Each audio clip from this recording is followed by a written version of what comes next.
Pour proposer une aide de qualité, il ne suffit pas simplement de se mettre d'accord sur un montant. Il faut aussi l'utiliser de la bonne manière. Une aide efficace doit vraiment aider les plus pauvres. Cet argent doit soutenir le financement des services publics, écoles, hôpitaux, forces de police, institutions démocratiques, et promouvoir le droit des femmes dans les pays en développement. Dans le passé, l'aide n'a pas toujours été donnée pour de bonnes raisons. Par exemple, elle a été utilisée comme un élément de négociation pour aider des entreprises étrangères à signer des contrats lucratifs dans les pays en développement. Souvent, l'aide retourne dans les caisses des pays riches, afin de payer des consultants venus de ces pays, alors que des consultants locaux pourraient très bien faire le même travail pour beaucoup moins cher. Les politiques étrangères des pays donateurs influencent aussi l'attribution de l'aide et la conditionnent parfois à la mise en place de mesures économiques dans les pays en développement. Cela doit cesser.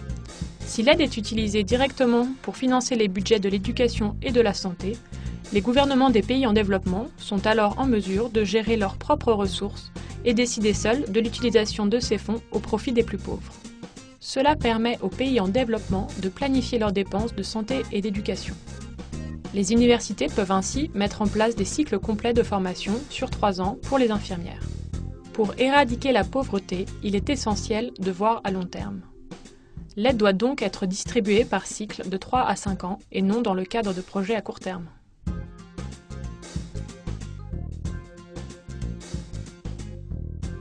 Le gouvernement rwandais a bénéficié de ce type d'aide.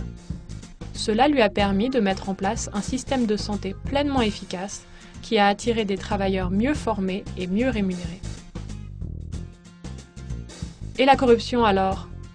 Les pays qui fournissent cette aide peuvent juger si les gouvernements des pays pauvres sont prêts à recevoir cette forme d'aide en fonction de leur progrès en termes de respect des droits de l'homme, de transparence, de gouvernance et de réduction de la pauvreté.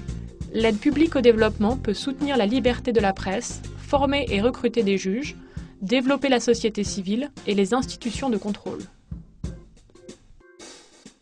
L'aide au développement peut même jouer un rôle important dans la lutte contre la corruption. Elle peut soutenir ceux qui souhaitent qu'elle cesse.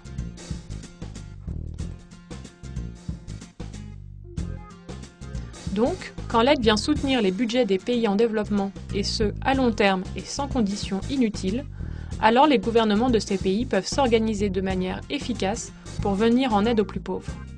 Cette aide-là peut vraiment changer des vies.